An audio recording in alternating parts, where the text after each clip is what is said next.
Slow, deep breaths. Your cortisol and adrenaline spiked, but the soft activated your hormone blockers. Nothing happened. You're alive and well. That was too much. The game we've been waiting for ever since we saw those awesome flying cars in Blade Runner, it's almost here. We've been waiting for Cyberpunk 2077 since they announced it way back in 2012. We know you've been waiting too, so please don't be jealous, cause we got to play it. Like, for 4 hours, it was awesome. We know the wait can be agonizing, so maybe we can just take the edge off a little bit by telling you about the first few hours of the game, and we'll keep the spoilers as minimal as we can. CD Projekt Red has repeatedly touted how Cyberpunk 2077 will present you with meaningful choices, so we were curious about how that would measure up in the game itself. If the first few hours are an indication, CDPR ain't lying. From the very beginning, you're presented with an incredible range of meaningful decisions. Naturally, character creation will have far-reaching effects on your character's looks and playstyle. Before you start exploring Night City, you're presented with another huge choice, your origin story. Now, this isn't something that happens in a menu, you're actually going to play it. You can pick from 3 backgrounds for V: Nomad, Street Kid, or Corporate. We went with Nomad since it seemed the most Mad Max. Hey, if we're not making decisions based on 80s sci-fi, then we're not doing it right, you know? The demo opens up with some simple car trouble before the local sheriff waddles in to hassle us. What kind of cyberpunks would we be if we didn't totally ignore authority figures, right? No need to worry, I won't be staying long. Didn't answer my question now, did you? We tell Dad to cram it and get to work. Apparently, someone wants something smuggled into Night City. The only problem is Night City is past the northern-southern California border, so we're gonna have to smuggle it through the Border Patrol. Luckily, we just happen to be a scrappy, nameless nomad who will do just about anything for a few Eurodollars. But to successfully get the package across the border, you'll need help. From there, we meet up with Jackie Wells, who you might remember from some previously shared gameplay demos of Cyberpunk 2077. One small Border Patrol bribe later, and we get the contraband safely through the checkpoint, only apparently the bribe was too small. Stop your vehicle immediately. Let's get out of here. On it.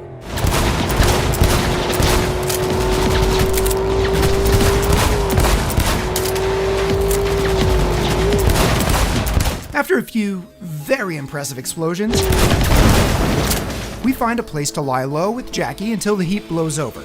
Not to mention, pop the top on that contraband to find out what's inside. What, you want us to spoil it? No way! There is honor yet among cyberpunks. But this, as they say, is the start of a beautiful friendship between V and Jackie. From there, you team up to pursue a life of action and glory in Night City. But again, we only played that entire sequence because we chose to start as a nomad. The other 2 origins are wildly different, though they do establish the same groundwork to start the game. As a street kid, you meet Jackie while boosting a car before getting busted by the cops. As a corpo, Jackie is your street contact until you get betrayed by a coworker and burnt by your own company. These origin stories are more than just 3 unique intros to the game. We're told V's origin will echo throughout the entire game's story, with specific dialogue options and story paths opening based on the origin you choose.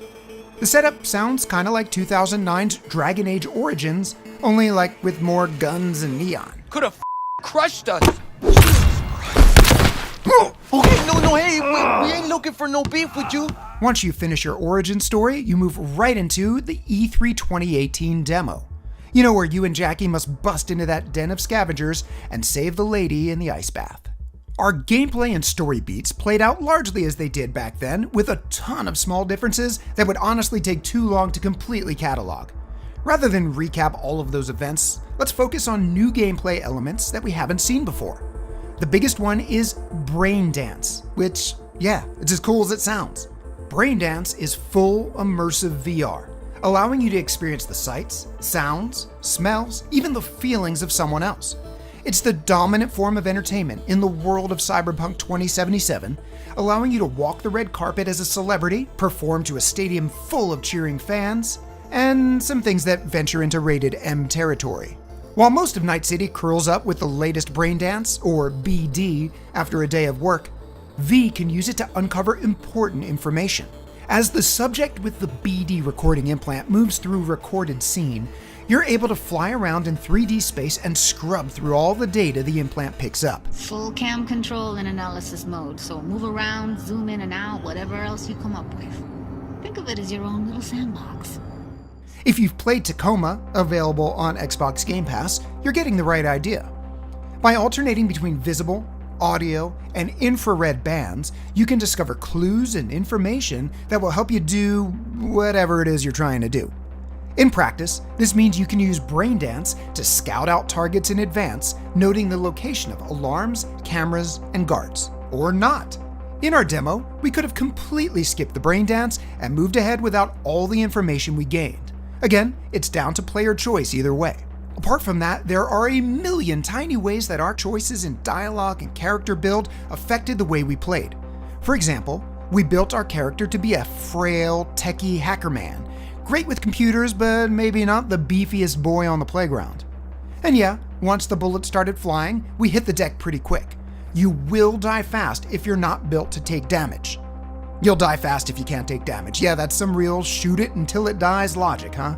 Well, it sounds obvious, but a low HP pool has serious implications beyond just getting flatlined. Dialogue options directly impact the outcome of conversations, to the point where the same chat can either end a conversation with a friendly wave or a bullet depending on what you say.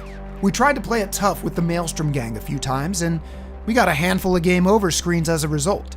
It became clear that we were playing outside of our character build and had to play to our strengths instead: misdirection, stealth, and subterfuge. Rather than drawing guns at the first sign of trouble like a good video game protagonist, we started de-escalating in conversations. Telling people what they wanted to hear or throwing around some money to calm the waters ended up being far more effective than pretending to be a tough guy. And just like that, our dialogue options started to sync up with our character build.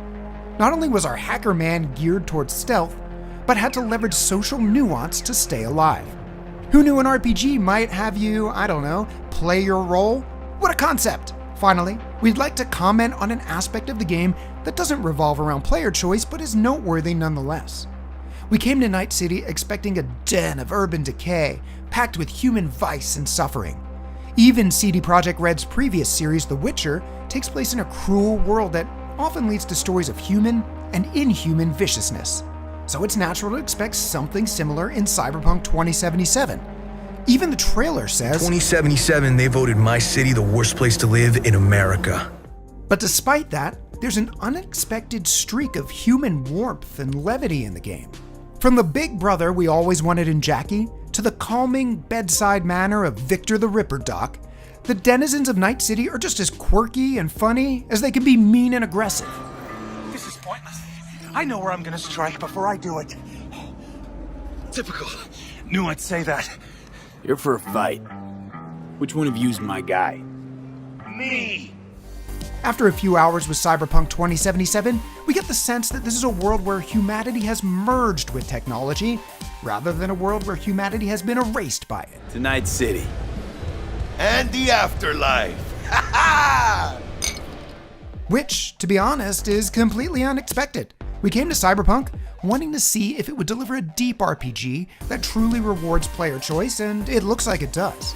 We didn't expect to come away so charmed by the world and its characters. Because of this, we can't wait to spend more time in Night City. Unfortunately, wait we must. Cyberpunk 2077 releases on November 19th. And don't forget, via the magic of smart delivery, when CD Projekt Red delivers an Xbox Series X optimized version of Cyberpunk 2077, you'll automatically get upgraded once it's available at no additional cost. Good to see you too, Jack. How you been?